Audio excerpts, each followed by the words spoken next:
So I've been brought to you by the magic of my own Wi-Fi because the Leeds United one's busy this afternoon at Elland Road. Well, 25 minutes to go until kick-off in the first of 3 games this afternoon. As we've been saying, triple headers, they are what they are. If you don't want to come, don't come. I mean, if Wakefield were here and I was a supporter, I'd be here watching my team. If my team wasn't involved, I'd probably sat at home watching it on TV. I don't see the argument of... I know there's people saying, it should be neutral, buy into this, but the semi-final's always been for those involved in the match. You're paying 25 quid. Would you be paying 25 quid for one game if it was on its own in one stadium? Yes. So, if you don't go watch the first or third games or the whichever, it doesn't make any difference. And also, it's a big event. It's not just for the fans of the clubs involved. I mean, much like the Challenge Cup final, much like the Grand Final, like a World Cup, they're big events. I've been to NRL Grand Finals that my team was playing in. Been to many Magic weekends, and my team's never played it because they played a different competition. But you know, you got to get behind it. I've been to the Summer Bash, John. No one goes to that. I've been to the Summer Bash too. I want that day back.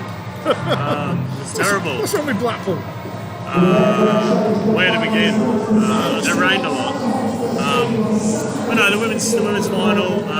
You would think surely St Helens huge favourites. Leeds women with a very good half-back pairing, but St Helens are pretty much the last 8 months near unbeatable.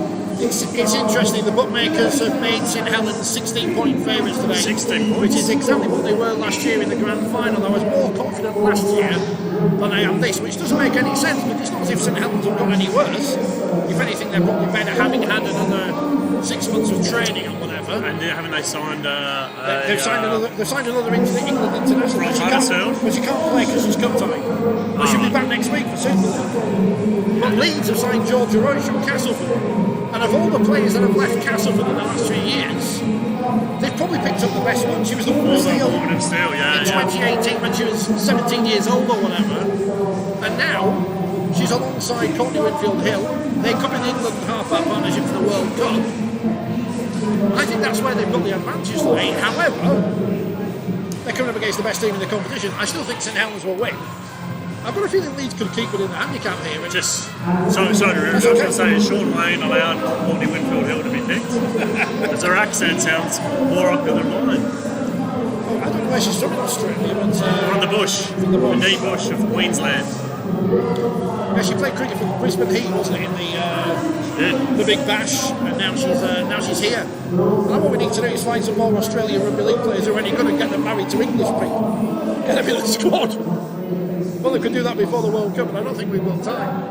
But it's going to be a great game. It's interesting, when you're pitch side, as we were on Tuesday for the press event here, the pitch looks a lot bigger than it does when you sat up here. It does, it's something that Jodie Cunningham mentioned in the interview. It is a big pitch. That it's a big pitch, and looking to exploit the space and fast players out there on both sides. But up here, it doesn't look quite as big as it does. I think we've got a different perspective now, and I don't think we're going to have a great game of rugby league. St Helens haven't conceded a point this year, and that's the narrative. Are they undercooked going into this game because they haven't had a real challenge bar 10 minutes against Huddersfield, as was described to me earlier? It looks immaculate, Mitch. I think there's a really interesting dynamic because Leeds and St Helens in the women's game are big rivals. Leeds were the dominant team in the early years of Women's Super League. Then since COVID, St Helens have taken the mantle, haven't they? So they're going for back-to-back cups. Should be a great battle. It's a great rivalry. Because you've just got two great teams going up against each other. As Wonky Donkey says, I think we're going to see a special game in the women's final. Leeds won't go down without a fight. Certainly not Danielle Anderson, who's been out for 18 months with an ACL injury. That's an absence. She was back in the semi-final against York. Obviously, this is the second game Roach and Winfield-Hill will play together. Caitlin Beaver's back. She was missing for the semi-final as well. He's looking at players on the same side who don't necessarily get the coverage or the publicity. Look out for the fullback Rebecca Rotherham, or Becca. They're giving them all their Sunday names here. She was great in the final last year. I thought she was unlucky not to win the female equivalent of the Lansdowne Trophy. She'll certainly be up there again this afternoon. Look, both teams have got players from all over the park who can win the play of the match this afternoon. I was listening to a rival podcast yesterday. Sorry, Rich. And hearing about Emma Lumley, apparently very talented young hooker on the bench for Leeds, so she can come in and make an impact. Something trying to be called young. So they're trying to call young. When you're 40, everyone's young. Well, that is true as well. Sam HKR, one assumes a whole Kingston Rovers supporter. Come on, you Rovers, hoping for a Rovers win today. Couldn't sleep last night. I couldn't sleep either, but that's because the dog was keeping me awake. I don't know where to go on that final game. I've tipped Huddersfield throughout the competition just as a betting prospect because I thought there were a big price each way to get to the final. But now I'm not quite sure who wins that game. I think if you look at the players available, and Hulk are missing Lachlan Koo, Mikey Lewis, Sam Wood, Albert Vete. I think Huddersfield are only missing Matty English, so I think they've got the edge in players available, and I think a very contrasting styles, that grinding process at completion of Watto's Huddersfield, and the offload at will, keep the ball alive, hot potato style of Tony Smith. I think maybe Huddersfield, but who knows? Sorry, Sam. But I mean, us tipping I'll probably be wrong. It's probably a positive, us tipping Huddersfield. Kiss of death. Wigan Saints, which a few weeks ago you would have said, well, Saints will win that one comfortably, but now they've got their injury concerns. Is Johnny Lomax going to be fully fit for the game? The answer's no. And a Saints fan said to me yesterday, we risk playing him in this game and then losing for the final and B, a longer period of time in the rest of the season. Well, that's it. They've had some real injury woes, and you take out Hopewadi, who was going to play at fullback, so that's Wellesby. Where does he go? I mean, I think he'll have to start the halves, whether it's Lomax next to him, or Roby, or the was it Ben Davies, the young kid who played against Cats? I think it is. Yeah, but I mean, they've obviously got options at fullback. They could. Tommy Magginson's played there. John Bennison, he's a fullback who's been doing very well wing, but it's not ideal, is it?